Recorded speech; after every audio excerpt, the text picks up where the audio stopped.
I am William I Morgan, remember the day 74 years old and vividly, and the still sun reeling was from the setting, betrayal my own casting son just long delivered. shadows across the As a yard. retired And I electrical knew, engineer who built a and I modest life looked in at him and I Charlotte, said, you know, I thought I'd earned some I respect. really don't think But you last Tuesday, understand Jason sent me a what it bill for is that I'm trying to tell you. 190,000 to pay for his It wedding was a while time banning when me from attending. everything Between seemed the venue simpler costs and honeymoon and expenses, people he had the really audacity to connected with write, each other. "Be grateful I'm letting you help," at the bottom.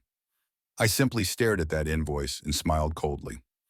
That evening, I called my financial advisor about liquidating certain accounts and contacted my lawyer about contract clauses. Growing up in segregated North Carolina meant understanding dignity came from within, not from others' approval. My late wife Elizabeth and I built our life through honest work and sacrifice.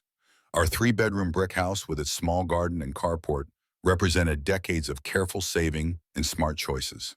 Elizabeth passed 5 years ago from cancer, leaving me to navigate Jason's transformation alone. During high school and college, he was the son any father would be proud of. Honor roll student engineering scholarship to Duke, respectful young man who called home every Sunday.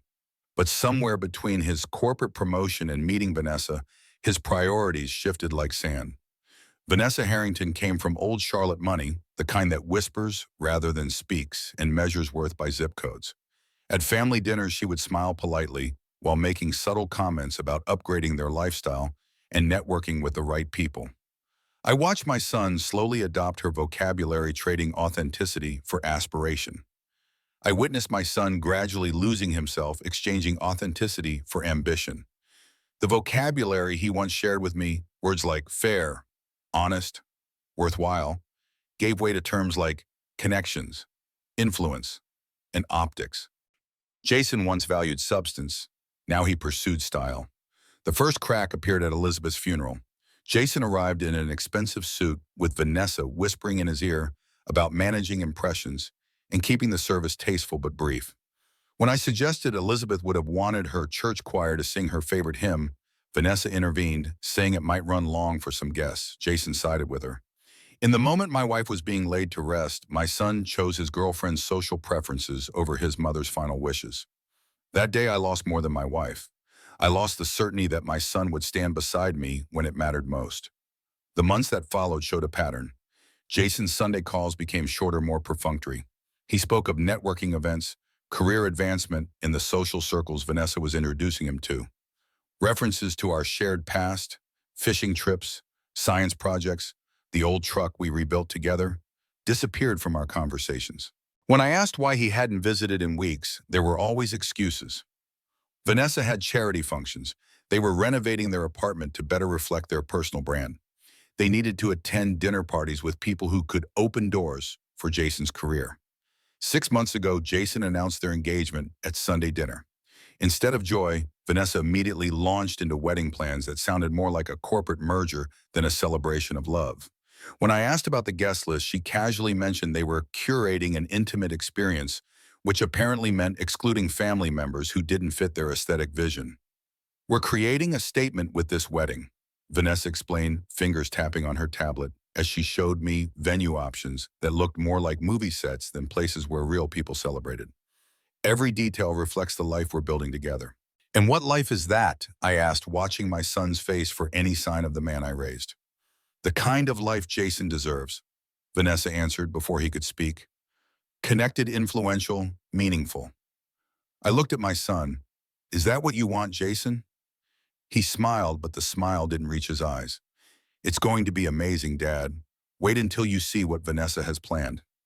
Last month, the final insult arrived by courier. The wedding invitation list somehow omitted my name while including Vanessa's yoga instructor and personal shopper. When I called to ask about the oversight, Jason stammered excuses about limited capacity and complex dynamics before Vanessa took the phone. "William," she said in that voice people use when explaining simple concepts to children, "we need this day to reflect our future, not dwell on the past."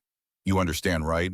I understood perfectly. I understood that my son had traded his backbone for a membership card to a world that would never truly accept him. I understood that Vanessa saw me as an embarrassment, a reminder of Jason's roots, that didn't photograph well for their social media narrative. But they had made one critical miscalculation. They assumed that because I was being excluded, I would still finance their fantasy. The invoice sitting on my kitchen table proved their arrogance knew no bounds. Venue rental, premium catering, luxury honeymoon, even a professional photography package designed to document their love story for posterity.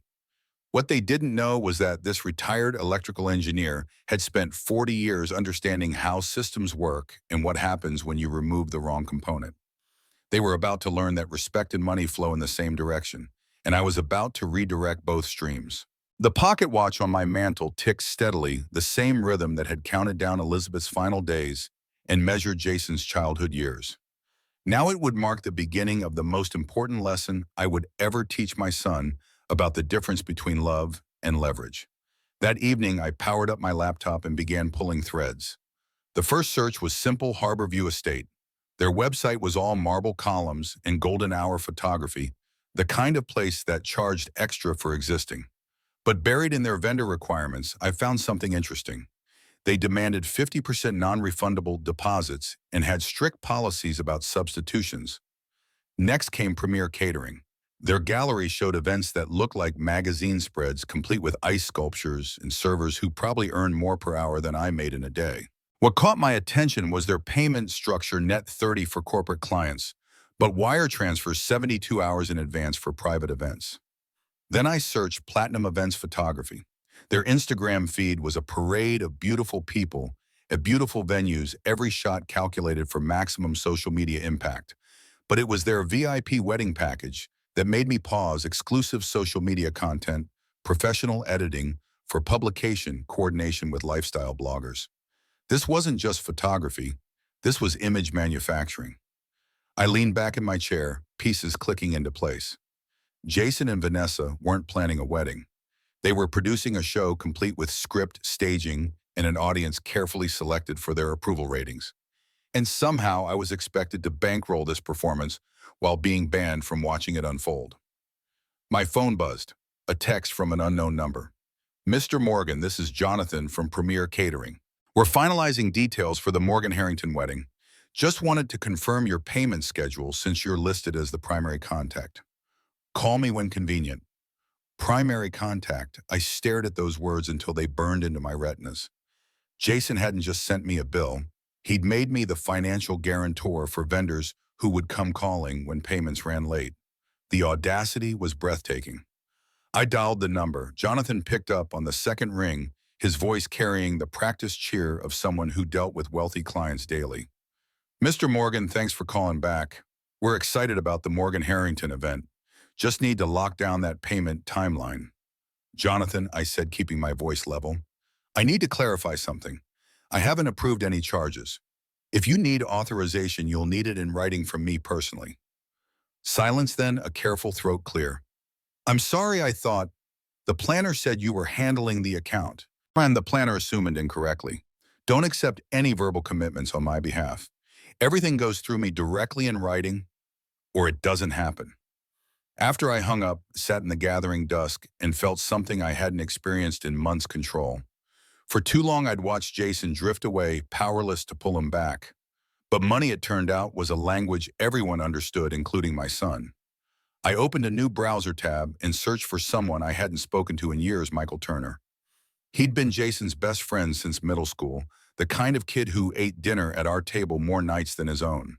While Jason had moved into the corporate world of law, Michael had chosen photography, building a modest but honest business, shooting real families at real prices. His website was simple, clean, unpretentious. Portrait sessions, small weddings, the occasional corporate gig.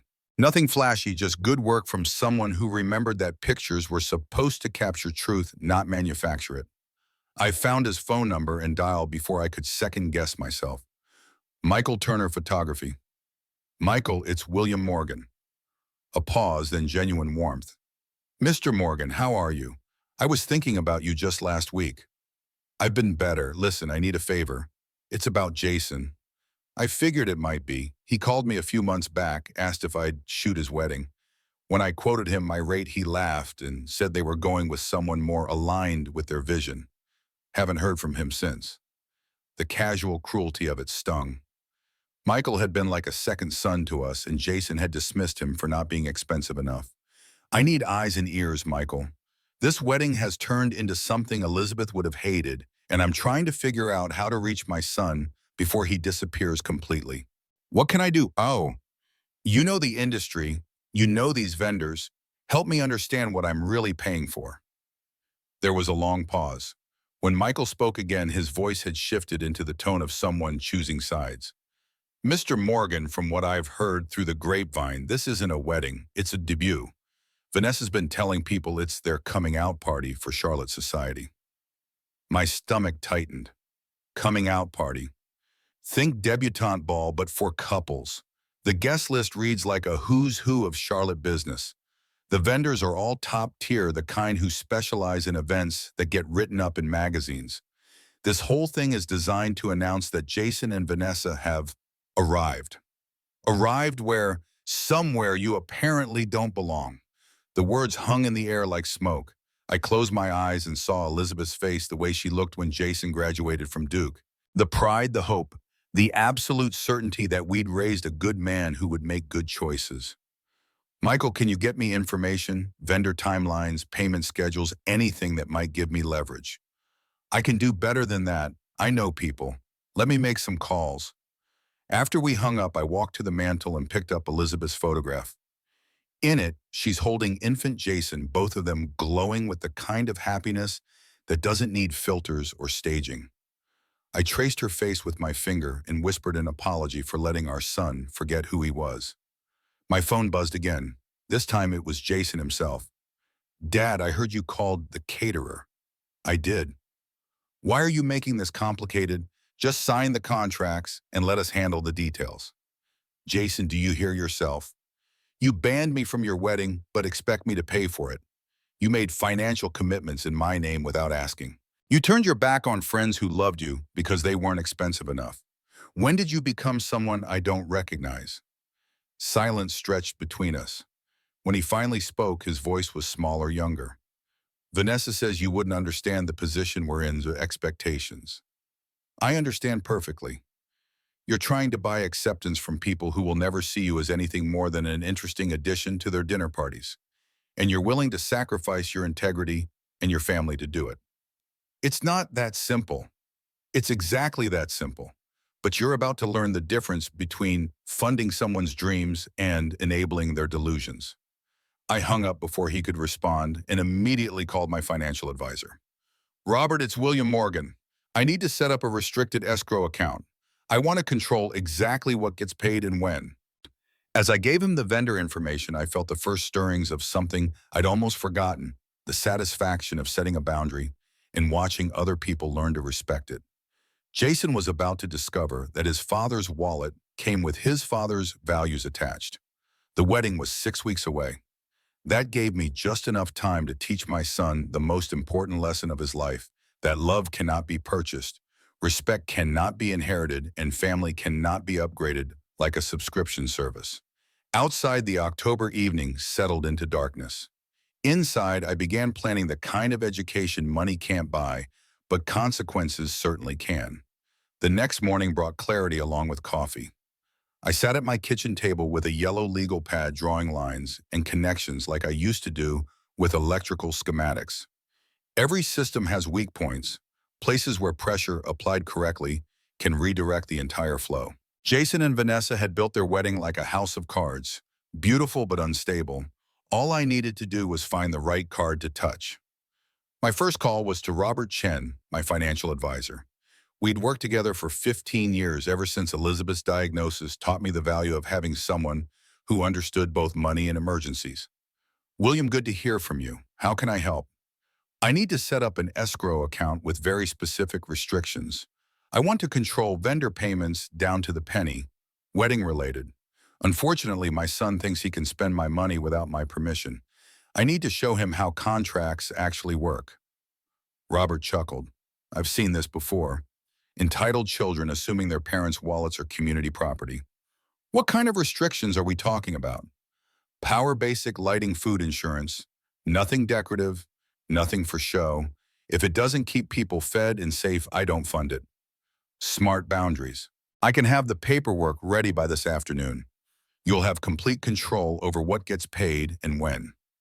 Next, I called Michael back. He left a voicemail overnight with information that made my blood pressure rise. Mr. Morgan, I did some digging. This wedding isn't just expensive. It's being coordinated like a media event. Vanessa hired a publicist to pitch it to lifestyle magazines. They're calling it a modern love story and planning to release photos to social media in a coordinated campaign. A publicist for a wedding. I gripped the phone tighter. What else? The venue has a waiting list 6 months long, but they bumped someone to accommodate Vanessa's family connections. The catering includes a wine pairing that costs more per bottle than most people spend on groceries in a month. And get this, they hired a drone operator for aerial footage. A drone for dramatic shots of the venue and guests. Apparently, Vanessa wants footage that could be used for a documentary someday. I closed my eyes and counted to 10. Elizabeth would have been horrified. She believed weddings were about promising your life to someone in front of the people who loved you. This sounded like a movie premiere. Michael, I need you to do something for me. Can you get inside information on vendor payment schedules? When deposits are due, what happens if payments are late? I can try. Most of these high-end vendors are pretty strict about timelines. Miss a payment window and they'll drop you faster than a hot wire. Good, let them be strict. Strict is honest. After we hung up, I opened my laptop and began drafting what I mentally called my Declaration of Financial Independence. It was a simple document, written in language any lawyer would respect and any judge would enforce. I, William Morgan, hereby establish the following conditions for any financial contributions to the Morgan Harrington wedding. First, all expenditures must be approved by me in writing prior to commitment. Second, my financial participation assumes my presence and participation as father of the groom. Third, no funds will be released for decorative, promotional, or media-related expenses. Fourth violation of these terms immediately voids all financial obligations. I printed 3 copies, signed them all, and put one in my safe. The other 2 would be hand-delivered to people who needed to understand the new rules. At 2:00, my doorbell rang. Through the peephole, I saw Vanessa standing on my porch, immaculate as always, in clothes that cost more than my monthly grocery budget. She held a manila folder and wore the expression of someone accustomed to getting her way through charm and persistence. I opened the door but didn't invite her in. William, we need to talk. We can talk right here. Her smile flickered but held. This is about the wedding, about Jason, about family. Surely we can sit down like civilized people. Vanessa, every time we've sat down like civilized people, so you've tried to convince me that my presence would be an embarrassment. I prefer to stand. The mask slipped just slightly. Look, I know there have been misunderstandings. No misunderstandings. You don't want me at your wedding. I heard you clearly. But you do want my money. That's not a misunderstanding. That's a business proposition. She opened the folder and pulled out a glossy brochure. I wanted to show you what we're creating. This isn't just a wedding. It's a celebration of everything Jason has achieved. The venue, the guest list, the photography, it all reflects the life he's built. I glanced at the brochure. Harbor View Estate looked like something from a movie set, all columns and perfectly manicured gardens. The kind of place where real people felt like intruders. Vanessa, let me ask you something. In all these plans, all these photographs and guest lists and media packages, where exactly do you see love? Excuse me. Love, the reason people get married, where is it in your brochure? Her composure cracked a little more. Everything we're doing is about love. We're celebrating our relationship, our future together. You're celebrating your image. There's a difference. You don't understand the position Jason is in now, the people he works with, the opportunities that come from being seen in the right places with the right people. This wedding isn't just about us. It's about his career, his future, and his family. His family will always be important to him. Important enough to invite to his wedding. Silence stretched between us. When she spoke again, her voice had an edge I'd never heard before. William, I'm trying to be diplomatic here. Jason and I have worked very hard to build something beautiful, something meaningful. We can't have elements that don't fit the aesthetic we've created. Elements? Is that what I am? You're a man who spent 40 years working with his hands. Our friends are doctors, lawyers, executives. They expect a certain level of sophistication. And there it was. the truth she'd been dancing around for 2 years. I wasn't unwelcome because of anything I'd done. I was unwelcome because of who I was, a black man who'd pulled himself up through honest work rather than inherited wealth. Someone whose presence reminded everyone that Jason hadn't always moved in circles where the wine cost more than most people's rent. Vanessa, let me give you some education about sophistication. Sophisticated people don't exclude the man who raised the groom. Sophisticated people don't send bills to people they've banned from events. Sophisticated people understand that love isn't a brand to be managed. Her cheeks flushed. Fine. You want to be stubborn about this? Jason told me you'd be difficult. He said you never understood his ambitions. Did he also tell you about the second mortgage I took to pay for his education, the truck I sold to cover his mother's medical bills, the 60-hour weeks I worked so he could afford to have ambitions? That's in the past. That's what love looks like. Not a photo shoot, not a guest list curated for maximum networking potential. Love is sacrifice without applause. She shoved the brochure back into her folder. I came here to include you to help you understand what we're trying to accomplish. But if you're going to be bitter about choices that don't revolve around you, then maybe it's better that you stay home. Maybe it is. But if I stay home, my money stays home too. Her eyes sharpened. What does that mean? I pulled out my phone and showed her the email from Robert confirming the escrow account setup.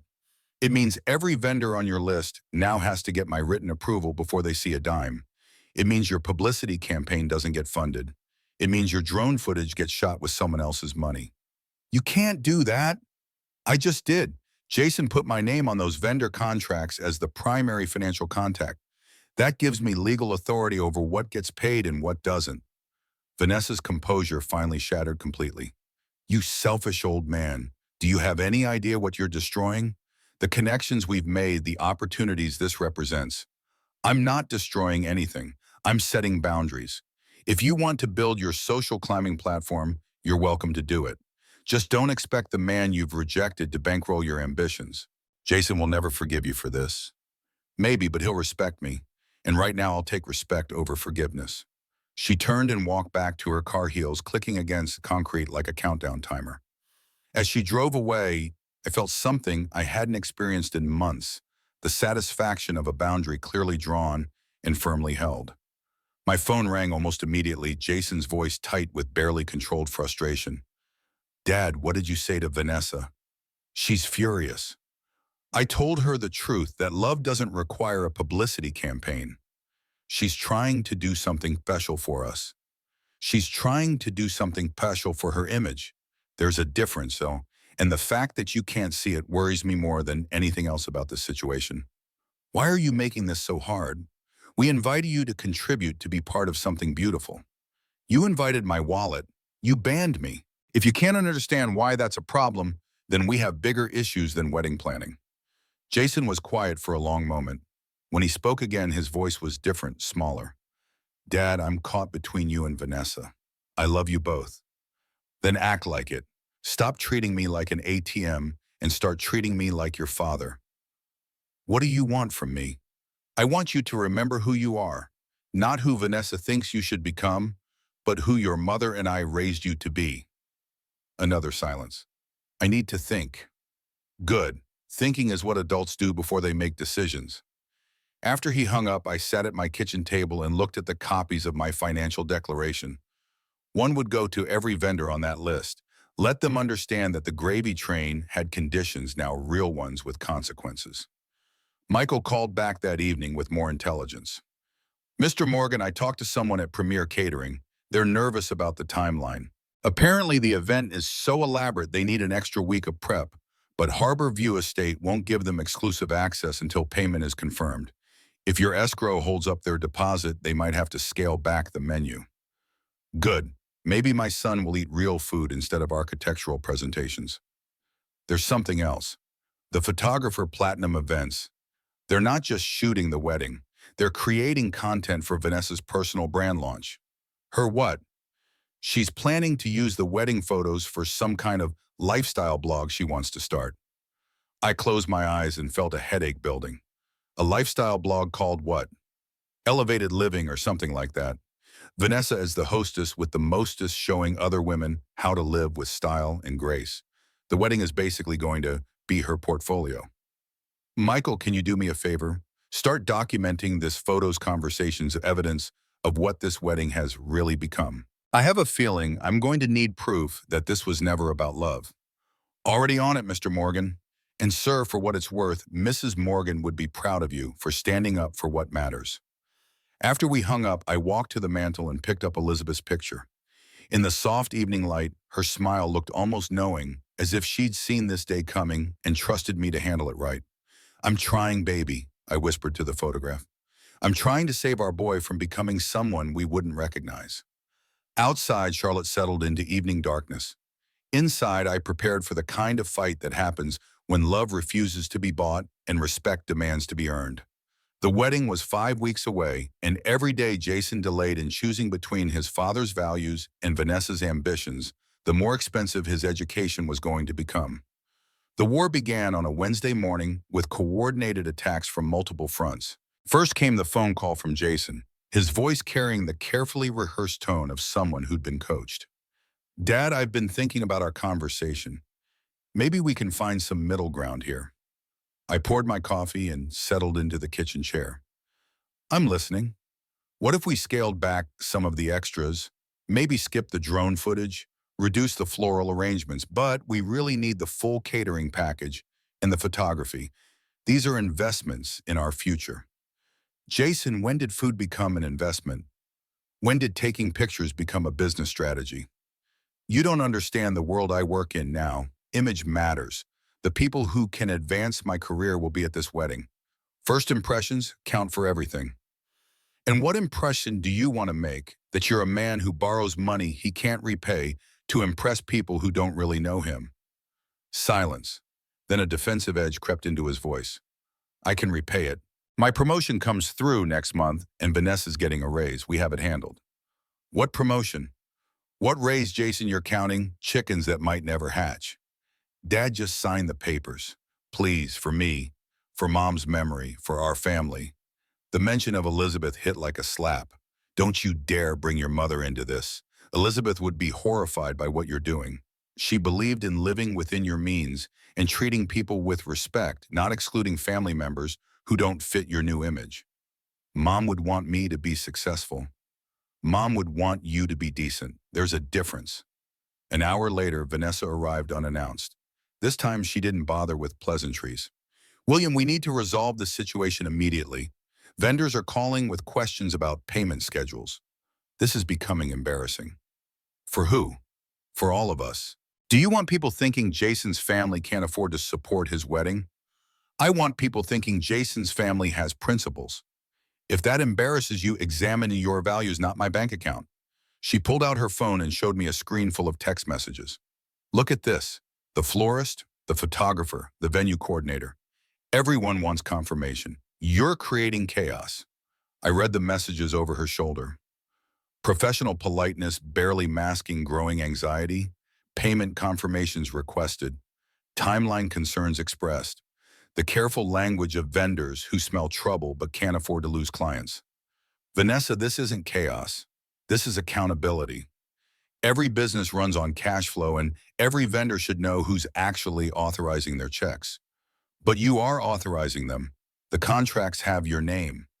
My name was put on contracts I never signed. Big difference. Her composure cracked slightly. What exactly do you want? Money, more control. A bigger role in the planning. I want my son back, the one who called me every Sunday, who remembered my birthday, who didn't treat his father like an embarrassing secret. William, you're being dramatic. Nothing has changed between you and Jason. Everything has changed. He used to value my opinion. Now he avoids my calls. He used to bring girlfriends to meet me. He hid you for 6 months. He used to talk about his future with excitement. Now he talks about it like a business plan. Vanessa's phone buzzed. She glanced at it and frowned. That's Kevin Blackwell, our wedding planner. He wants to meet with all of us this afternoon to discuss budget realities. Kevin Blackwell. He's coordinating everything. Jason found him through work connections. Very exclusive clientele. Something in her tone made my radar ping. How exclusive? He only takes referrals, very discreet, very professional. He's handled weddings for some of Charlotte's most prominent families. After Vanessa left, I called Michael immediately. I need you to research someone named Kevin Blackwell. Wedding planner, exclusive clientele, works by referral only. On it. Give me an hour. Michael called back with information that made my blood run cold. Mr. Morgan, Kevin Blackwell isn't just a wedding planner. He's what they call a lifestyle facilitator. He helps people project images they can't actually afford by arranging short-term financing through private lenders. Private lenders. Think payday loans for rich people. High-interest short-terms designed to bridge gaps between image and reality. Blackwell takes a percentage of everything he arranges. My stomach dropped. Are you telling me Jason borrowed money for this wedding? I'm telling you, Blackwell specializes in helping young professionals fake affluence until they can afford it for real. The problem is, most of them never can afford it for real. How much are we talking about? Based on the vendor list Vanessa showed around town, probably 60 to 80,000, maybe more. I hung up and immediately called Robert Chen. Robert, I need you to run a credit check on Jason. Full report, recent activity, everything. William, I can't do that without his permission. Then call him and get his permission. Tell him his father needs to understand his financial situation before making any commitments. And if he refuses, then I'll know everything I need to know. Jason called me back within an hour, his voice tight with barely controlled anger. Dad, why are you checking my credit? Don't you trust me? Jason, trust has to be earned. Lately, you haven't been earning it. This is insulting. I'm a grown man with a good job and a bright future. Then you won't mind showing me your financial statements. Silence stretched between us. When Jason spoke again, his voice was smaller, defeated. Dad, there might be some temporary cash flow issues. Define temporary. Kevin arranged a bridge loan to cover vendor deposits. It's standard practice for weddings this size. Everyone does it. How much? $75,000. The number hit me like a physical blow. Jason, that's more than some people make in a year. It's an investment in our future. Vanessa's family expects a certain standard. And what happens if your promotion doesn't come through? What happens if Vanessa's raise gets delayed? What happens if the economy takes a downturn and you're stuck with debt you can't service? Dad, you're catastrophizing. Everything will work out. Famous last words of every person who ever went bankrupt. That afternoon, Kevin Blackwell himself called to arrange a meeting. His voice carried the smooth confidence of someone who specialized in making expensive problems disappear. Mr. Morgan, I understand there's been some confusion about vendor authorizations. I'd like to sit down and walk you through our payment structure. I'll meet with you, but I'm bringing my financial advisor. Of course, transparency is essential in these arrangements. We met at Blackwell's office in Charlotte's financial district. Everything about the space screamed expensive discretion, leather furniture, mahogany paneling, abstract art that probably cost more than my car. Blackwell himself was exactly what I'd expected, well-dressed, well-spoken, and completely comfortable with other people's money. Mr. Morgan, thank you for coming. I wanted to assure you that your son's financing is completely above board. We specialize in helping young professionals bridge the gap between current income and future earning potential. At what interest rate? Blackwell's smile never wavered. Our rates are competitive for the specialized services we provide. That's not an answer. Robert leaned forward. Mr. Blackwell, what's the annual percentage rate on Jason's loan? 18%. I nearly choked. 18%. Are you kidding me? Mr. Morgan, this is a short-term facility, 6 months maximum. When Jason's promotion comes through, he'll refinance through traditional channels. And if his promotion doesn't come through, Blackwell's smile flickered slightly. We're very confident in Jason's prospects. But if you're wrong, then what? Then we work out payment arrangements that protect everyone's interest. Robert and I exchanged glances. We both knew what that meant. Legal action, asset seizure, credit destruction, all the things that happen when young people confuse dreams with guarantees. Mr. Blackwell, I want to see the loan documents. I'm afraid those are confidential between us and Jason. Then this meeting is over. I stood to leave, but Blackwell raised a hand. Mr. Morgan, perhaps we can reach an accommodation. If you were to guarantee a portion of Jason's obligation, we could restructure the terms more favorably. You want me to co-sign my son's debt? Think of it as supporting his aspirations. I think of it as enabling his delusions. Robert and I walked out without another word. That evening, the vendor calls began in earnest. Premier Catering wanted payment confirmation. Harbor View Estate needed deposit verification. Platinum Events Photography required contract clarification. Each caller was polite but firm. Money needed to flow or services would stop. I gave each of them the same message. Submit your invoices to my escrow account. If I approve the charges, you'll be paid within 24 hours. If I don't approve them, find another funding source. By Friday, the pressure was building. Vanessa called twice. Jason called 3 times, and Kevin Blackwell left 2 voicemails. Each conversation followed the same pattern: pleading, reasoning, bargaining, and finally threats. Dad, you're sabotaging my wedding. I'm teaching you about consequences. Vanessa's parents are asking questions. Her father wants to know if we can handle our financial obligations.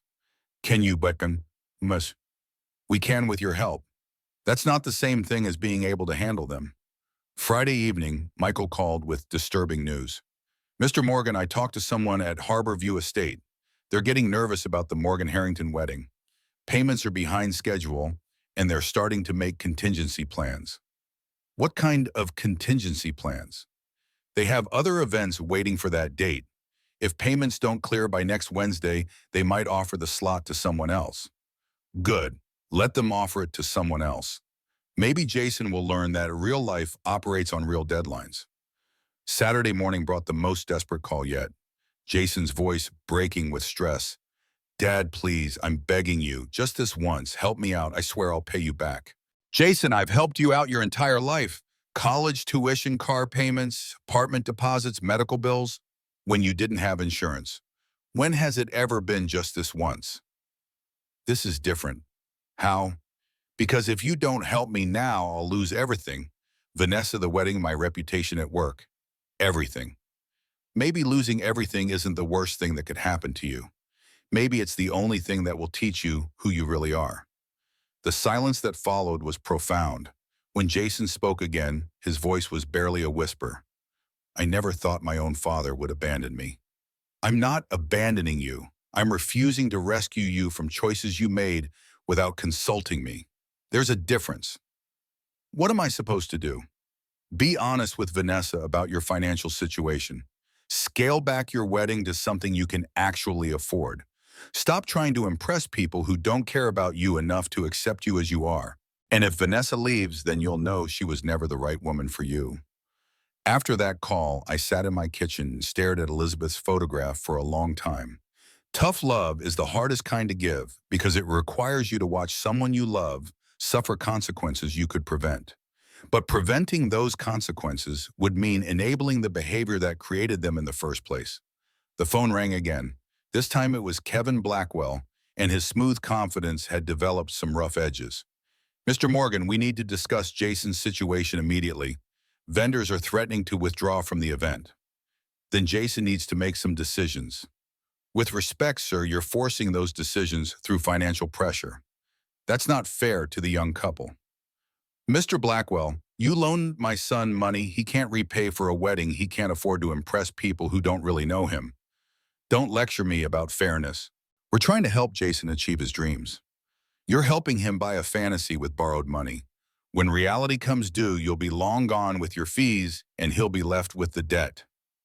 Mr. Morgan, perhaps we could arrange a payment plan that works for everyone. Here's my payment plan. Jason cancels the loan scales, back the wedding, and learns to live within his means. You find another victim. I hung up and immediately called my lawyer.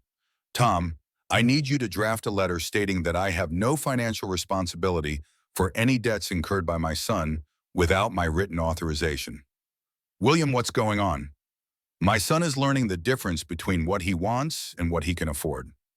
I want to make sure his education doesn't become my obligation. The war was escalating and battle lines were being drawn.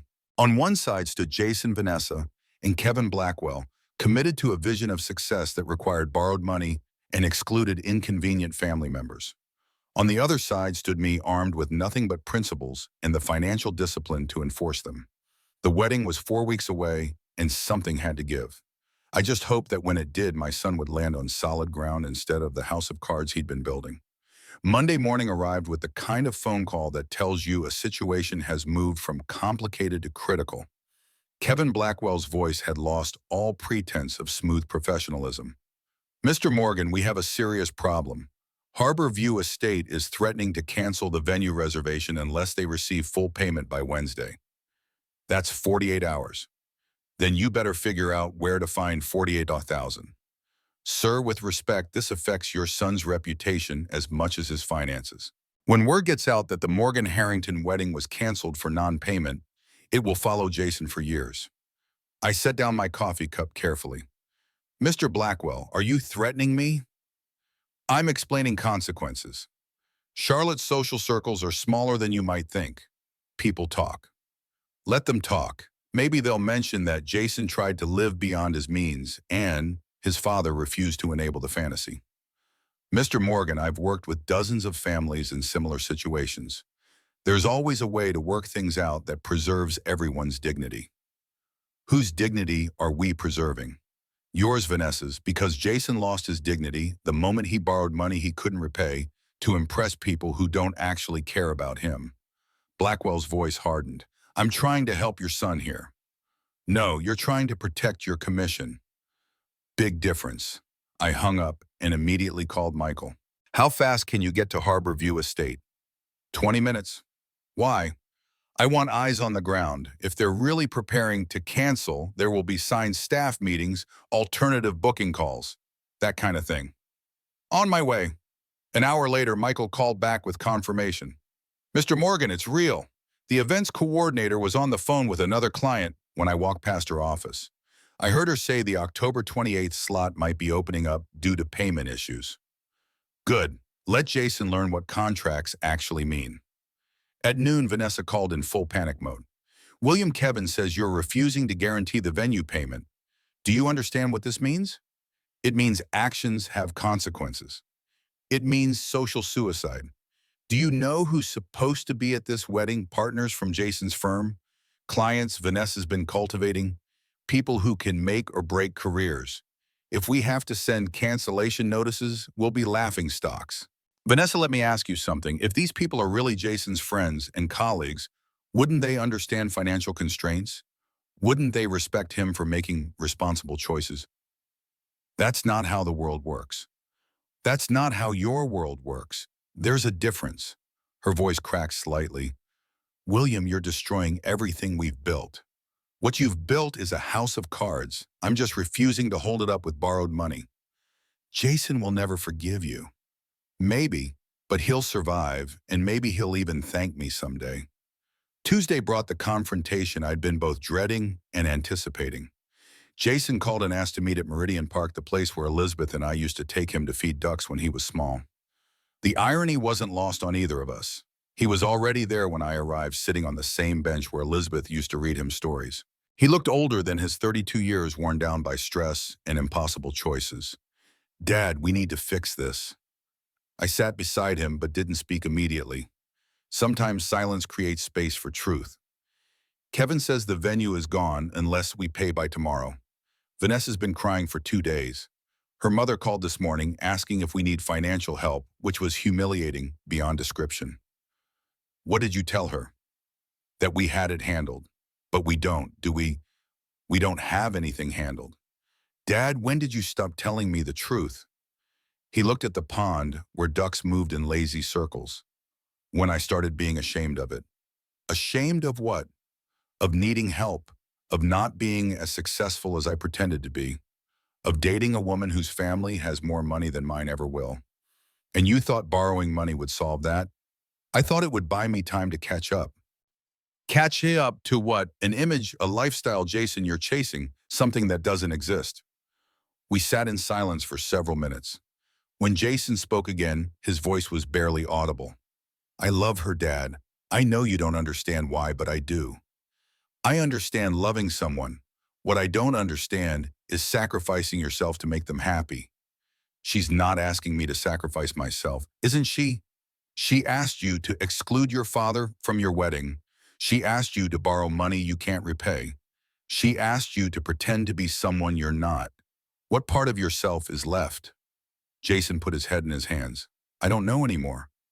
Then maybe it's time to find out. That evening, the final assault began. Vanessa called first, then Jason, then Kevin Blackwell again. Each conversation followed the same desperate pattern: pleading, bargaining, threatening, and finally attacking. You're a bitter old man who can't stand to see his son succeed.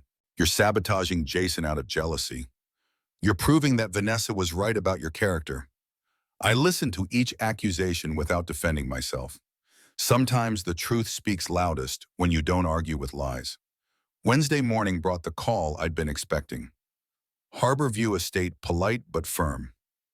Mr. Morgan, this is Patricia from Harborview Events. I'm calling to confirm that we'll need to release the October 28th date to our waiting list unless payment is received by 5:00 p.m. today. I understand completely. Business is business. Will the payment be forthcoming? Not from me. I see. Should I inform the wedding party? That's your decision. My son made financial commitments without securing funding. The consequences belong to him. At 3 p.m., Jason called sobbing. Dad, they canceled the venue. Vanessa's locked herself in the bedroom and won't come out. Her parents are driving down from Richmond. This is a disaster. Jason, this isn't a disaster. This is reality arriving right on schedule. How can you be so calm about this? Because I've been expecting it. You can't build dreams on borrowed money and expect them to stand. What am I supposed to do now? Make different choices, better choices. Like what? Cancel the loan before the interest destroys your credit. Plan a wedding you can actually afford. Marry Vanessa if you love her, not because she comes with a social network. And if she won't marry you without the big wedding, then you'll know what she really loved about the relationship. Thursday brought news I hadn't anticipated. Michael called with information that changed the entire dynamic. Mr. Morgan, I found something interesting. Vanessa's been meeting with a real estate agent. For what? Condos, expensive ones, downtown high-rises with city views. Apparently she's been looking at places that cost twice what Jason makes in a year. My stomach dropped. Are you sure? I have photos of her going into Pinnacle Properties yesterday. My cousin works there as a loan officer. Vanessa's been pre-approved for a mortgage that assumes a household income of $300,000 a year. Jason doesn't make anywhere near that. No, but Jason plus a wealthy father-in-law might. The pieces clicked into place with sickening clarity. Vanessa hadn't just been planning a wedding. She'd been planning a lifestyle upgrade funded by my money. The wedding was never about love. It was a down payment on a future I was expected to subsidize. I called Jason immediately. Son, we need to talk in person right now. Dad, I can't deal with another lecture about financial responsibility. This isn't about financial responsibility. This is about Vanessa's real plans for your marriage. Something in my voice must have convinced him because he agreed to come over immediately. When Jason arrived, I showed him the photos Michael had taken. Vanessa walking into Pinnacle Properties. Vanessa shaking hands with a real estate agent. Vanessa looking at condos that cost more than most people's houses. I don't understand, Jason said, but his voice suggested he was beginning to. Your fiancée has been shopping for a lifestyle she expects me to fund. The wedding isn't the end of her financial expectations. It's the beginning. Jason stared at the photos for a long time. When he looked up, his eyes held a pain I'd never seen before. You think she's been planning in this from the beginning? I think Vanessa saw a successful young man with family money and made strategic choices accordingly. That's a horrible thing to say about someone. It's a horrible thing to do to someone. Jason stood and walked to the window looking out at the small garden Elizabeth had planted, and I still maintained. When he turned around, his face showed the kind of exhaustion that comes from carrying weight you finally realize isn't yours. Dad, what if you're right? What if everything I thought was real was just manipulation? Then you'll have learned one of life's most important lessons before it was too late to apply it. And if I'm wrong, then Vanessa will prove me wrong by standing by you even when the money runs out. Friday brought the test neither of us wanted, but both of us needed. Jason called Vanessa and told her the truth. The venue was canceled. The loan was being canceled. The wedding would have to be scaled back dramatically or postponed indefinitely. According to Jason, Vanessa's response was swift and revealing. She didn't ask how I was handling the stress. She didn't offer to help figure out alternatives. Her first question was whether your escrow account could still be accessed for a smaller venue. And when I said no, she said maybe we should postpone everything until we could do it right. By which she meant expensive. I told her that if she loved me, the size of the wedding shouldn't matter if she wanted to be my wife. We could get married at City Hall with 2 witnesses and it would be just as meaningful. And she said that showed I didn't understand what marriage represents in terms of social positioning. The final blow came Saturday morning. Jason arrived at my house carrying a manila envelope and looking like someone who'd been awake all night making hard decisions. "Dad, I need you to see something." Inside the envelope were the original seating charts for the canceled wedding. Jason had found them in Vanessa's desk while looking for vendor contact information. I'd seen guest lists before, but this one was different. It wasn't just names and table assignments. It was a strategic networking diagram. Table 1, Vanessa's parents and their country club friends. Table 2, partners from Jason's law firm and their wives. Table 3, local business leaders Vanessa wanted to cultivate. Each table had been carefully curated for maximum social and professional benefit. Table 7 marked family obligations, had exactly 4 seats Jason's aunt and uncle from Durham, a cousin he barely knew, and in small print at the bottom, a note that made my blood freeze. Father seat TBD pending contribution resolution. Even at their own wedding, Vanessa had treated my presence as contingent on my financial compliance. "Jason," I said quietly, "look at table 7. When he saw it, his face went through a series of expressions: confusion, recognition, and finally a kind of devastated clarity. "She was never going to let you come unless you paid, was she?" "Apparently not." "Dad, I'm so sorry. I'm so incredibly sorry." "Don't apologize to me. Apologize to yourself for accepting this treatment." Jason folded the seating chart carefully and put it back in the envelope. When he looked at me again, I saw something I hadn't seen in 2 years. My son, the real one, without the mask Vanessa had helped him create. "Dad, what do I do now?" "You decide who you want to be, with or without Vanessa, with or without the debt, with or without the image she's been selling you. It's going to hurt. Growing up always does, but the alternative is staying a child forever. And children can't sustain marriages." Jason left that afternoon to have what he called the most important conversation of my life with Vanessa. I didn't hear from him for 3 days. When he finally called, his voice sounded different, lighter somehow, despite everything that had fallen apart. "Dad, Vanessa and I are taking a break. She's moving back to Richmond to think things through. The wedding is officially postponed indefinitely." "How are you feeling about that?" "Relieved, scared, grateful, like I can breathe again for the first time in months. And the debt, Kevin's restructuring it into a personal loan with more reasonable terms. It'll take me 2 years to pay off, but I'll manage it without putting anyone else at risk." "Jason, I'm proud of you. For what? Making a mess of everything. For cleaning up the mess before it became permanent." The tension that had been building for months finally began to release. Jason was learning the difference between love and transactions, between support and enablement, between family and business relationships. The lessons were expensive, but they were also invaluable. As I sat in my kitchen that evening, looking at Elizabeth's photograph, I felt something I hadn't experienced since this whole ordeal began: peace.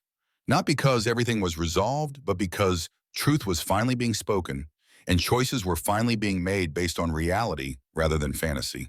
The wedding might have been canceled, but my son was coming back to himself, and that was worth more than any event Vanessa could have planned. The calm after Jason's decision to postpone the wedding lasted exactly 48 hours. Then Michael called with information that turned my relief into something much darker.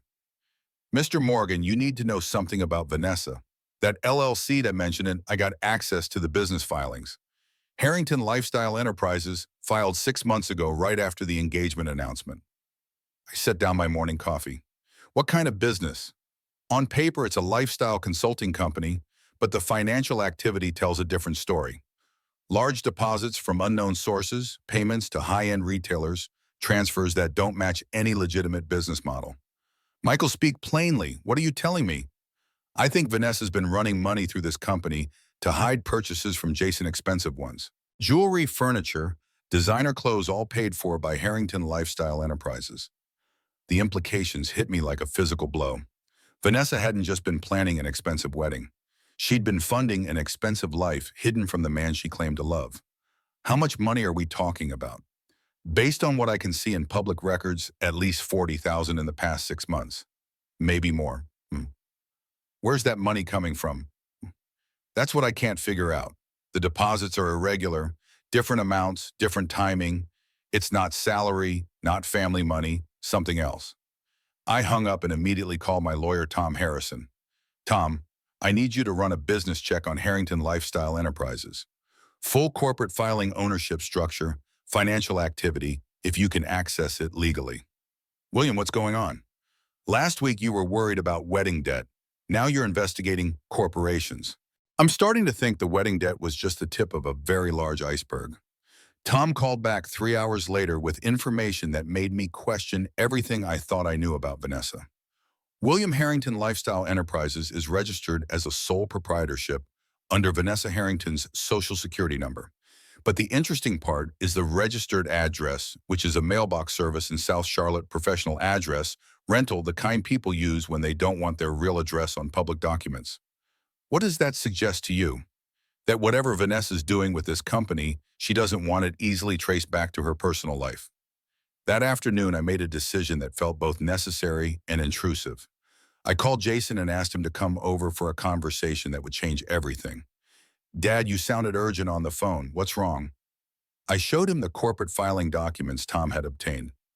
Vanessa's name, the mysterious address, the business classification as lifestyle consulting. Jason, did you know Vanessa started a company 6 months ago? His face went blank. What company? Harrington Lifestyle Enterprises. She filed it right after your engagement. Jason stared at the papers like they were written in a foreign language. Dad, Vanessa doesn't have a company. She works for the nonprofit. That's her only job. According to these records, she's been running a business that's processed at least 40,000 into transactions since January. That's impossible. I handle our joint finances. I would know if she had that kind of money moving around. Joint finances. We opened a joint savings account for wedding expenses. I put in my bonus money. She contributes from her salary. Everything's been transparent. I felt a chill that had nothing to do with the October weather. Jason, when's the last time you actually looked at your joint account statements? I don't know. Vanessa handles the day-to-day monitoring. She's better with details. Get online, check the account right now. Jason pulled out his phone and logged into his banking app. I watched his face change as he scrolled through transaction history.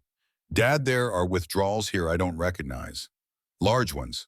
5,000 in August, 8,000 in September, all authorized by Vanessa. For what? The descriptions just say wedding expenses, but I never authorized transfers this large. Jason, how much money was supposed to be in that account? 25,000, my bonus plus Vanessa's contributions over 6 months. Jason's hands shook slightly as he checked the current balance. Dad, there's only 3,000 left. The silence in my kitchen was profound. Outside, ordinary life continued. Cars passed, dogs barked, neighbors went about their business. Inside, my son was discovering that the woman he planned to marry had been systematically draining their shared resources for purposes she'd never disclosed. Jason, I think we need to understand where that money went. This has to be a mistake. Vanessa she couldn't. Some people do things we never think they're capable of when they want something badly enough. Jason spent the next hour on the phone with his bank requesting detailed transaction records. What he learned painted a picture of financial deception that went far beyond wedding planning. Dad, the money went to cash withdrawals and wire transfers. The withdrawals happened at ATMs all over Charlotte. The wire transfers went to Harrington Lifestyle Enterprises. Vanessa was transferring your joint money to her private business account. But why? What was she buying that she couldn't tell me about? Before I could answer, my phone rang. It was Michael, and his voice carried an excitement that suggested he'd found something significant. Mr. Morgan, I know where Vanessa's money went. A friend of mine works at Cartier downtown. Vanessa's been a regular customer for months. Jewelry, watches, designer accessories, always paying cash. How much? My friend estimates at least $30,000 since spring, all purchased under the name Harrington Lifestyle Enterprises for what Vanessa called business development purposes. I looked at Jason, who had gone pale, listening to my side of the conversation. Michael, and anything else? Yeah, Vanessa's also been shopping at designer furniture stores, not wedding registry stuff. High-end pieces for what she told salespeople was her consulting office. Another 15,000 minimum. When I hung up, Jason was staring at his phone screen like it might offer some explanation that made sense. Dad, Vanessa's been lying to me for months, maybe longer. Everything about our finances, about her business, about what she's been doing with our money. Jason, I'm sorry. I know this is painful. I feel like an idiot. How did I not see this? Because you trusted someone you loved. That's not idiocy. That's faith. Vanessa chose to betray that faith. Just then, my phone rang again. This time, it was a number I didn't recognize, but the voice was familiar. Kevin Blackwell, and he sounded desperate.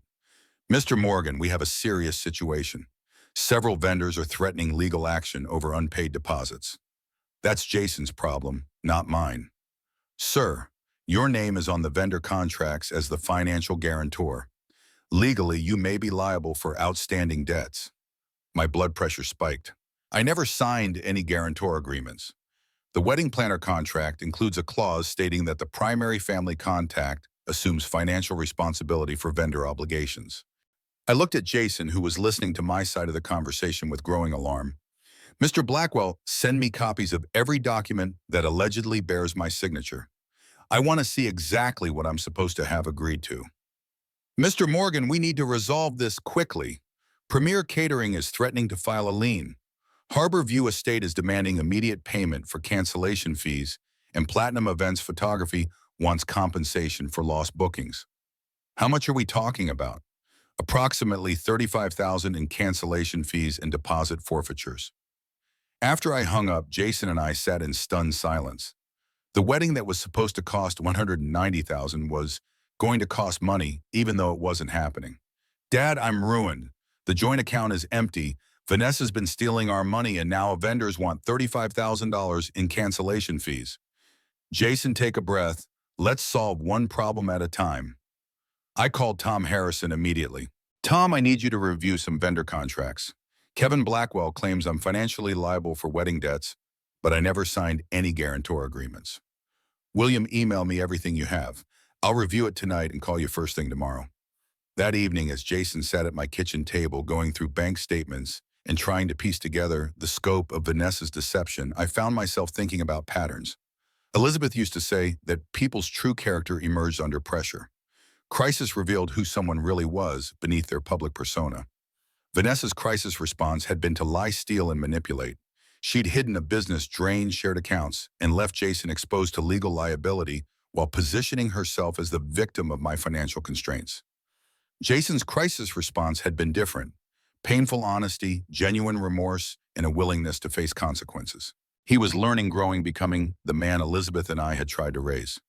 Dad, Jason said, without looking up from the bank statements, I owe you an apology that's bigger than words can carry. For what? For choosing Vanessa's version of success over your values, for excluding you from my wedding while expecting you to pay for it, for believing that love could be purchased and that family was disposable. Jason, you don't owe me an apology. You owe yourself a promise to never let anyone treat you this way again. What if I can't trust my own judgment anymore? What if I'm just bad at recognizing who people really are? Then you'll get better at it. Experience is expensive, but it's also educational. The next morning brought the kind of clarity that only comes after a night of painful revelation. Tom called early with news about the vendor contracts. William, I've reviewed every document Kevin Blackwell sent. You're not liable for vendor debts. The language in the wedding planner contract is deliberately confusing, designed to make people think they're guarantors when they're not. So the vendors can't come after me. They can try, but they have no legal standing. The debts belong to whoever actually contracted for services.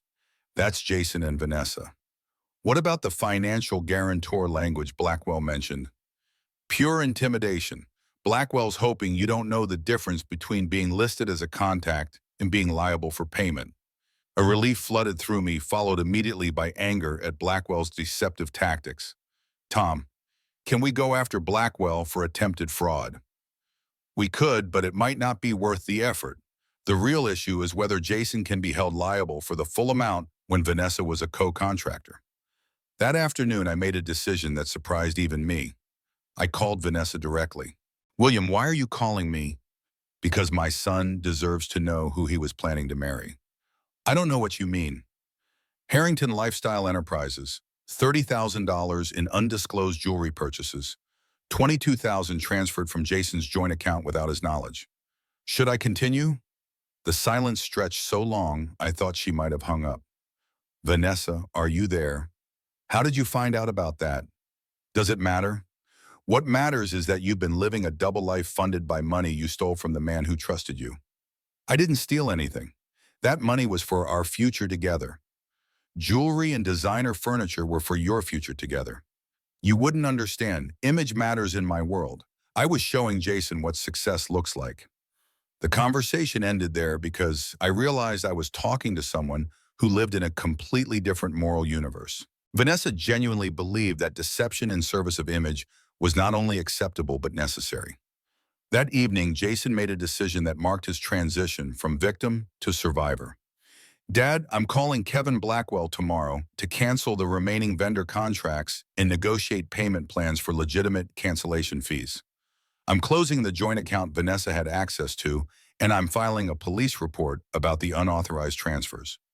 Are you sure about the police report? I'm sure about wanting this to end cleanly. Vanessa needs to face consequences, and I need to stop enabling her choices. Jason, I'm proud of you. Don't be proud yet. I've got 2 years of debt to pay off and a lot of rebuilding to do, but at least now I'm building on solid ground. The revelations had cascaded exactly as they needed to. Vanessa's house of lies had collapsed, Jason's eyes had been opened, and the vendor threats had been revealed as empty intimidation. What remained was the hard work of rebuilding a life based on truth instead of fantasy. As I sat in my kitchen that night looking at Elizabeth's photograph, I felt a satisfaction that had nothing to do with being right and everything to do with watching my son choose integrity over image. The lessons had been expensive, but they were worth every penny. 3 weeks after Vanessa's financial deceptions came to light, I received a call that changed everything again. It was Jason, and his voice carried a mixture of exhaustion and determination I'd never heard before. Dad, Vanessa's back from Richmond. She wants to go through with the wedding. I set down my morning paper. What wedding? You canceled everything. She says she's secured new funding. Her parents agreed to cover the costs if we scale back to something more manageable. She's booked a smaller venue for this Saturday. And you said, I said I needed to think about it, Dad. She's acting like none of the financial stuff happened. Like we can just pretend the lies and the hidden accounts were some kind of misunderstanding. What do you want to do? I want to see who she really is when the pressure's on. If she's changed or if she's just better at hiding things. Jason, that's a dangerous game. Maybe, but I need to know for sure before I can move on with my life. That afternoon, Vanessa called me directly. Her voice carried a forced brightness that sounded like someone trying to sell insurance. William, I wanted to personally invite you to our wedding this Saturday. I know there have been misunderstandings, but Jason and I are committed to starting fresh. What wedding? I thought everything was canceled. We found a lovely venue in Davidson, much more intimate, much more appropriate for our actual budget. Just family and close friends. And where exactly do I fit in this new plan? You're Jason's father, of course you're included. Something in her tone made my radar ping. Vanessa, let me ask you directly. Do you want me at this wedding? A pause that lasted just a heartbeat too long. William, family is important to both of us. That's not an answer to my question. Of course we want you there. After she hung up, I called Michael immediately. I need you to check out a venue in Davidson. Something Vanessa booked for this Saturday. On it. What's your instinct telling you? That Vanessa's still playing games, just with different rules. Michael called back 2 hours later with information that confirmed my suspicions. Mr. Morgan, there's no wedding venue booked in Davidson for this Saturday. I called every event space in town. Nothing under Richardson Morgan or any combination. Are you sure, but positive? Either Vanessa's lying about the venue or she's planning something that isn't actually a wedding.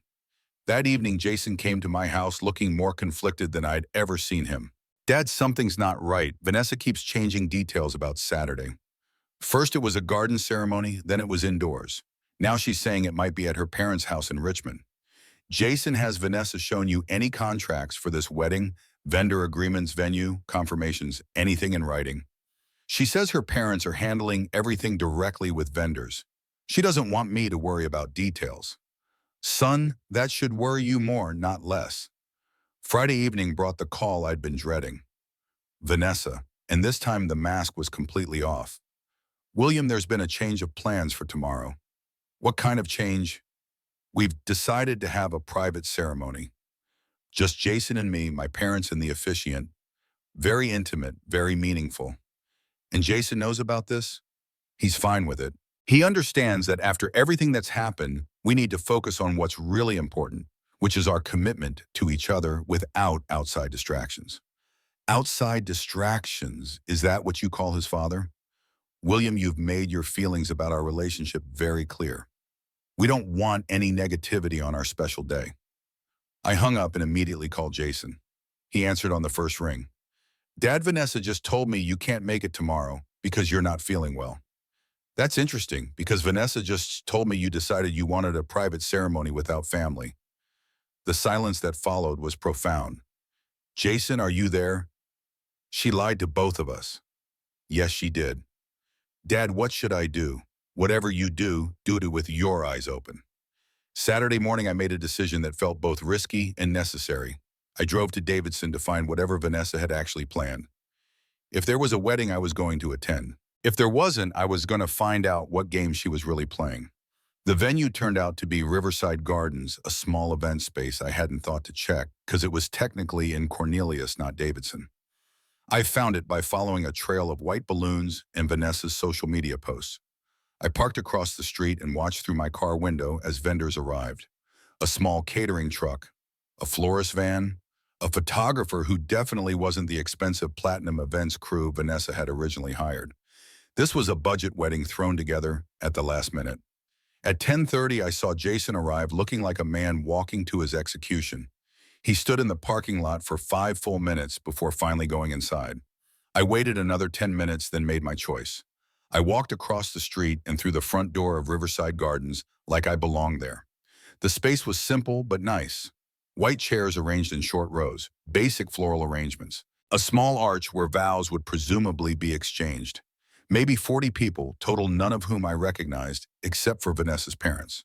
Vanessa stood near the entrance greeting guests wearing a white dress that was beautiful but clearly not the designer gown she'd originally planned.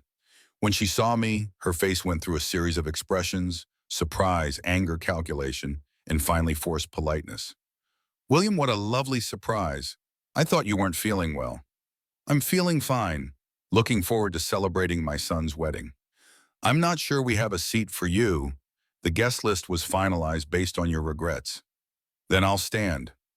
Vanessa's mother appeared at her elbow, a woman who'd clearly spent her life managing social situations through charm and subtle intimidation. Mr. Morgan, how nice to see you, though. I do think there might be some confusion about today's arrangements. No confusion on my end. My son is getting married and I'm here to witness it. Of course, but this is a very intimate gathering. We've carefully planned for a specific number of guests. Then you should have planned for the groom's father. Vanessa's father joined the conversation, a man whose handshake suggested he was used to resolving problems through quiet authority. Mr. Morgan, perhaps we could step outside and discuss this reasonably. I am being reasonable. I'm a father attending his son's wedding. Sir, we've arranged this event based on certain understandings about family participation. What understandings? That I didn't deserve an invitation to my own son's wedding. The conversation was attracting attention from other guests who were beginning to stare at the growing confrontation near the entrance. Vanessa's face had gone red with embarrassment and anger. William, you're creating a scene. I'm stating facts. You lied to Jason about me declining to attend. You lied to me about him wanting a private ceremony. Now you want me to leave quietly so no one asks uncomfortable questions about why the groom's father wasn't invited. That's when Jason appeared, drawn by the raised voices in the cluster of people near the door. When he saw me, his face showed relief, confusion, and something that might have been gratitude. "Dad, what are you doing here?" "I'm here for your wedding son." "But Vanessa said you couldn't make it." "Vanessa said a lot of things that weren't true." Jason looked from me to Vanessa to her parents, pieces clicking together in real time. "Vanessa, did you tell my dad he wasn't invited?" "Jason, we discussed this. We wanted intimacy, not complications." "We never discussed excluding my father. You said yourself that he'd been difficult about the finances." "Being careful with money isn't the same as being difficult, and it's definitely not grounds for excluding him from his son's wedding." Vanessa's composure finally cracked completely. "Jason, you have to choose. Either we do this my way with the people who support our relationship, or we don't do it at all." The silence that followed was electric. Every person in that room understood they were witnessing a moment that would define the rest of Jason's life. When Jason spoke, his voice was clear and firm. "Vanessa, he's my father. If you can't accept him, you can't accept me." "Don't be ridiculous. This isn't about accepting anyone. This is about maintaining standards." "Whose standards?" "Our standards. The standards of the life we're trying to build together. A life that excludes my family isn't a life I want to build." Vanessa's mask didn't just slip at that point. It disintegrated entirely. "Your family's embarrassing, Jason. Your father is a retired engineer who doesn't understand how the world actually works. My friends are doctors, lawyers, executives. They expect a certain level of sophistication. My father is a retired electrical engineer who put me through college. He's the most decent man I know." "Decent doesn't get you invited to the right parties or introduced to the right people." "Then maybe we're going to the wrong parties and meeting the wrong people." I watched my son have the conversation I'd been hoping he'd have for 2 years, not with me, but with himself, about what mattered, what was real, what was worth preserving, and what needed to be discarded. Vanessa made one last desperate attempt to regain control. "Jason, if you humiliate me in front of my family and friends, there's no coming back from this." "Good," Jason said quietly, "because I don't want to come back to this." He turned to the assembled guests and spoke in a voice that carried to every corner of the room. "Thank you all for coming today. I'm sorry to announce that there won't be a wedding. Vanessa and I have some fundamental differences about what marriage means, and it's better to address those now than after we've made vows we can't keep." The silence was profound. Vanessa's mother made a small sound that might have been a gasp or a sob. Her father looked like a man calculating the social cost of a very public family failure. Vanessa herself stood frozen for a moment, then found her voice for one final attack. "You'll regret this, Jason. You're throwing away everything we built together for a man who couldn't even afford to pay for your wedding."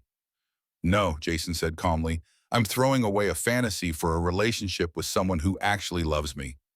He walked over to me and extended his hand. "Dad, would you like to get some lunch? I'm suddenly free for the rest of the day."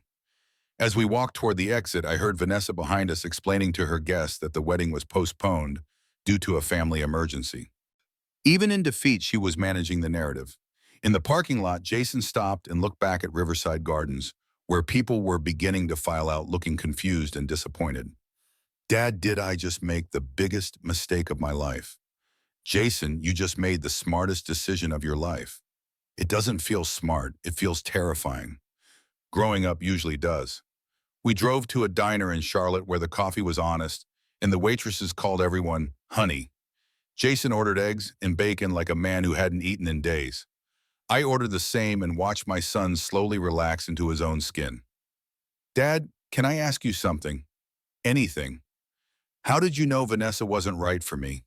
"Because she wanted you to be ashamed of where you came from. People who love you don't ask you to forget your family." "What if I never find someone who loves me for who I actually am?" "Then you'll be alone, which is infinitely better than being with someone who loves an image they've created." Jason ate his breakfast slowly, like a man savoring freedom. Outside, Charlotte went about its Saturday business, completely unaware that my son had just chosen integrity over acceptance, family over status, truth over performance. The wedding that was supposed to cost $190,000 had ended up costing exactly the price of 2 breakfast platters and the courage to say no to people who mistake money for love. It was the best investment either of us had ever made. The fallout from the canceled wedding began immediately. By Sunday morning, my phone was ringing with calls from people I'd never met who somehow had opinions about my son's personal life. Vanessa's social media had exploded with cryptic posts about family interference and toxic relationships, painting herself as the victim of circumstances beyond her control. Jason spent that Sunday at my house, helping me work in Elizabeth's garden while we processed what had happened. His hands moved automatically through familiar tasks, pulling weeds and deadheading flowers while his mind worked through 2 years of decisions he was finally questioning. Dad, Vanessa's telling people you threatened to disown me if I married her. I looked up from the tomato plants Elizabeth had loved. What are you telling people? The truth, that I realized I was about to marry someone who wanted me to be ashamed of my family. How's that being received? Mixed reactions. Some people think I'm crazy for walking away from someone like Vanessa. Others are saying they never understood what I saw in her anyway. And what do you think? Jason was quiet for a long moment, his hands still busy with garden work. I think I spent 2 years trying to become someone I thought was better than who I actually am, and I nearly lost myself in the process. Monday brought news that shifted the entire narrative. Michael called with information that put Vanessa's recent behavior in a new and troubling context.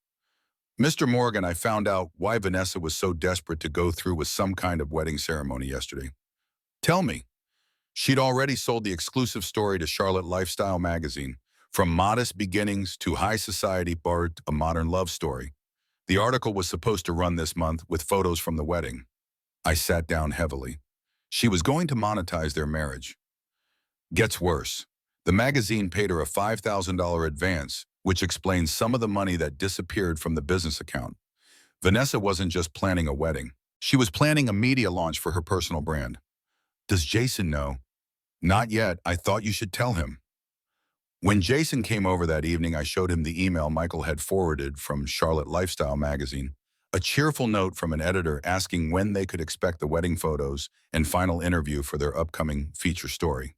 Jason read it twice, his face cycling through disbelief, anger, and finally a kind of sad resignation. She was going to sell our love story. Dad, how did I not see this?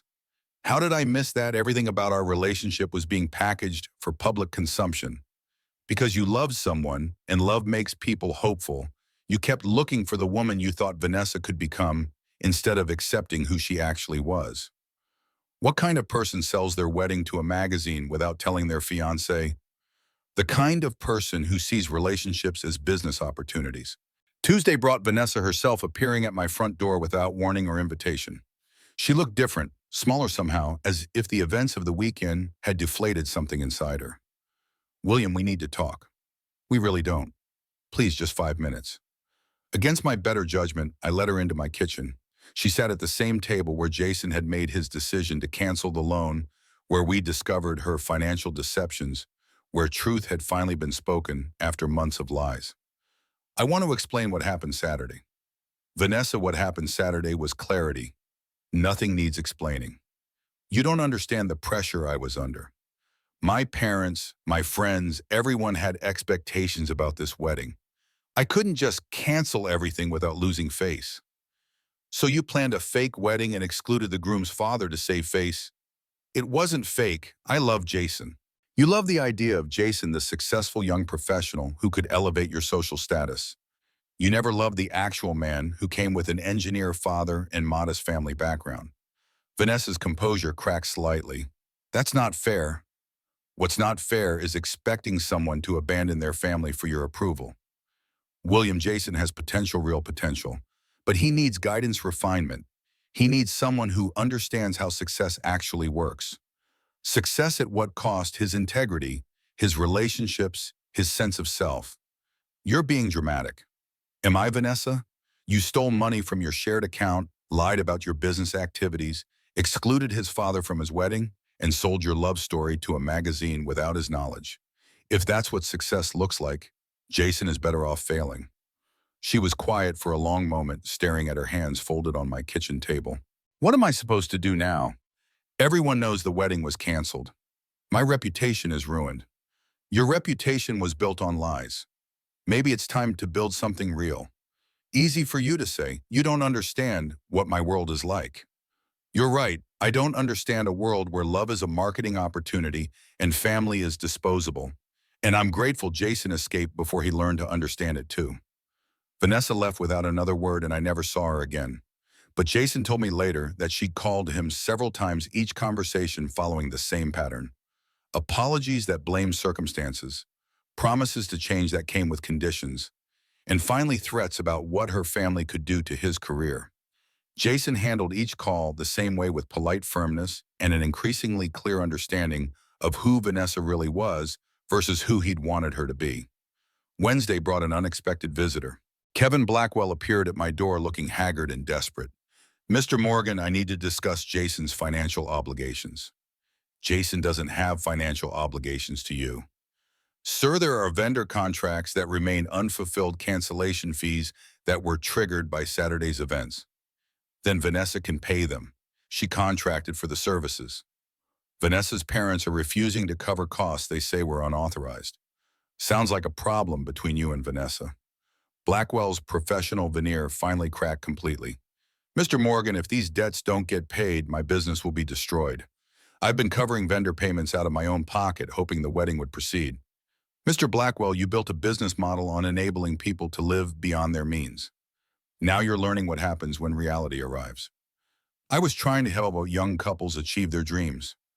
You were helping them purchase fantasies with borrowed money. There's a difference."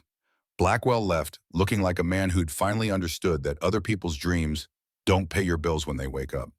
Thursday evening, Jason and I had the conversation I'd been hoping for since this whole ordeal began. Not about Vanessa, not about money, not about weddings, but about what kind of man he wanted to be going forward.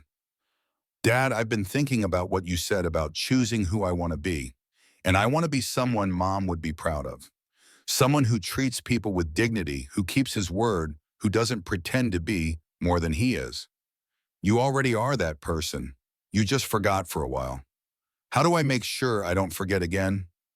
"By remembering that the people who love you don't want you to change. They want you to be the best version of yourself." Friday brought closure from an unexpected source. Charlotte Lifestyle magazine called to inform me that they were canceling their planned feature story about Jason and Vanessa. "The narrative has become too complicated," the editor explained. "Our readers prefer love stories with happy endings. What will happen to the advance they paid Vanessa? That's between us and Ms. Harrington, but I will say that misrepresenting story elements violates our contributor agreements." Saturday morning, exactly 1 week after the canceled wedding, Jason came to my house with news that surprised me. "Dad, I got a call from Michael yesterday. He wants to hire me to help with his business expansion." "Doing what?"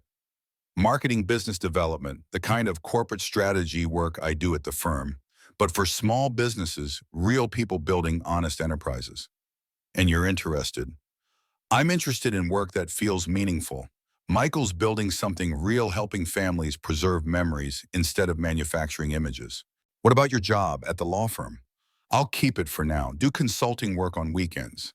"But Dad, I want to build something I can be proud of without having to pretend I'm someone else." That afternoon, we drove to Elizabeth's grave together. It was the first time Jason had visited since the funeral, and I watched him kneel beside the headstone with tears in his eyes. "Mom, I'm sorry I lost my way for a while. I forgot what you and Dad taught me about what matters." I knelt beside him.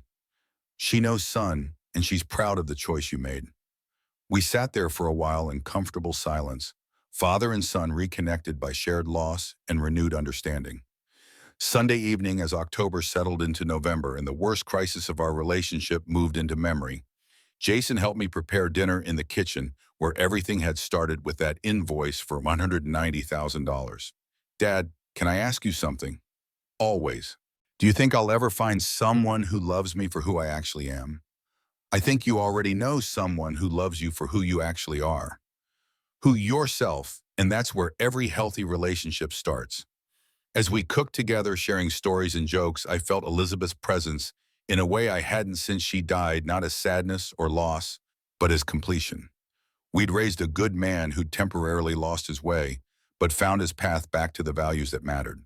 The wedding that was supposed to cost $190,000 had ended up costing something much more valuable and much more affordable the illusions that were keeping Jason from becoming himself, and that, as Elizabeth would have said, was money well spent. 2 months after the canceled wedding, Jason and I established new traditions that felt more honest than anything we'd shared in years. Sunday dinners became sacred time, just the two of us in my kitchen, cooking recipes Elizabeth had taught us and talking about everything except what we'd lost. Jason had returned the engagement ring to the jeweler where Vanessa had originally selected it. The store manager, surprisingly sympathetic to the situation, had refunded 60% of the purchase price despite their no-return policy. "Dad, I kept expecting to feel sad about giving it back," Jason told me over pot roast and mashed potatoes. "But all I felt was relief, like I was finally returning something that never really belonged to me." How so? That ring represented a version of myself I was trying to become. Successful enough, sophisticated enough, worthy enough for Vanessa's world. When I realized I didn't want to be that person, the ring became meaningless. The financial cleanup had taken longer, but proved equally liberating.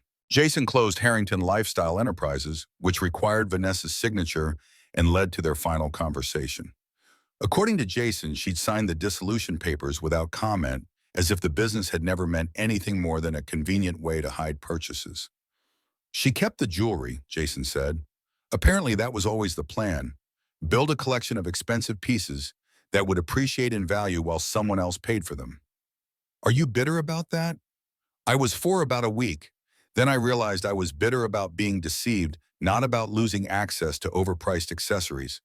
The anger faded when I understood that keeping those things probably hurts Vanessa more than losing them hurts me." "How do you figure?" "Because now she owns thousands of dollars worth of jewelry she can't wear without being reminded of how she got it. Every bracelet, every necklace is evidence of choices she made that cost her a relationship with someone who actually loved her." Jason had also restructured his debt obligations with Kevin Blackwell's successor, a legitimate financial planner who specialized in helping young professionals recover from poor decisions. The payment plan would take 3 years instead of Blackwell's promised 6 months, but the interest rate was reasonable and the terms were transparent. "It's strange, Dad. Paying my own debts feels better than having someone else cover them, even when it's harder." "That's called dignity." "Is it always this expensive?" "The good kind of dignity usually are." Our relationship had rebuilt itself around shared work rather than shared crisis. Jason started spending Saturdays helping me maintain Elizabeth's garden, learning the difference between annual and perennial flowers, understanding why some things need to be replanted every year, while others send down deep roots. "Mom knew what she was doing with this garden," he said one afternoon, carefully transplanting seedlings Elizabeth had started the spring before she died. "Every plant has a purpose, a season, a relationship with everything around it. Your mother approached relationships the same way. She believed in creating something that would last beyond the people who started it. Is that why you fought so hard to keep me from marrying Vanessa? Because you could see it wouldn't last." "I fought because I could see it was destroying who you were in the present. Whether it lasted didn't matter if it cost you yourself." The community response to the canceled wedding had surprised us both. People Jason thought were friends had disappeared when the expensive parties stopped. But neighbors we barely knew had reached out with support, understanding, and invitations to simpler gatherings where authenticity mattered more than image. "Mrs. Henderson from down the street invited me to her grandson's birthday party," Jason told me. When I asked why, she said, "Because you seem like someone who'd actually enjoy watching a 5-year-old blow out candles." And did you? More than I enjoyed any of Vanessa's networking events. There's something beautiful about celebration that doesn't require documentation. Jason had also reconnected with friends Vanessa had subtly discouraged him from seeing. Michael, of course, but also college roommates who worked as teachers and social workers, people whose lives weren't designed for Instagram, but who remembered Jason's birthday and called when they were worried about him. "Dad, I think I confused success with performance for so long that I forgot what accomplishment actually feels like." "What does it feel like? Quieter, more personal, like something you carry inside instead of something you display for others?" As winter settled over, Charlotte, Jason made a decision that surprised even me. He applied for a position with a nonprofit organization that provided financial literacy education to families in underserved communities. "It's a pay cut," he admitted, "but it's work that matters. Teaching people to avoid the kind of debt traps I fell into, helping families make decisions based on their values instead of their aspirations. Elizabeth would be proud. I hope so. I want to build something she would recognize as worthwhile. And the final piece of closure came in December when Vanessa sent Jason a letter. Not an email or a text, but a handwritten note on expensive stationery that probably cost more than most people spent on lunch. Jason showed it to me not because he needed advice about how to respond, but because transparency had become important to him. Dear Jason, it read, I've had time to think about what happened between us, and I want you to know that I understand your perspective. I may have lost sight of what was truly important in my desire to create something beautiful for both of us. I hope you find happiness with someone who appreciates the life you want to build. With respect, Vanessa. What do you think? Jason asked. I think it's a well-written non-apology that takes responsibility for nothing while sounding gracious. That's what I thought too. Should I respond, do you want to? No, and that tells me everything I need to know about how I've healed. On Christmas morning, Jason and I cooked breakfast together in my kitchen while snow fell outside the windows. We'd invited Michael and his girlfriend along with Mrs. Henderson and her grandson, creating the kind of celebration Elizabeth would have loved, simple, genuine, focused on gratitude rather than spectacle. Dad, Jason said as we set the table with Elizabeth's everyday dishes instead of the fine china Vanessa would have insisted on, can I tell you something I've learned? Always. Real love doesn't need a costume or a spotlight. It doesn't require approval from strangers or validation from social media.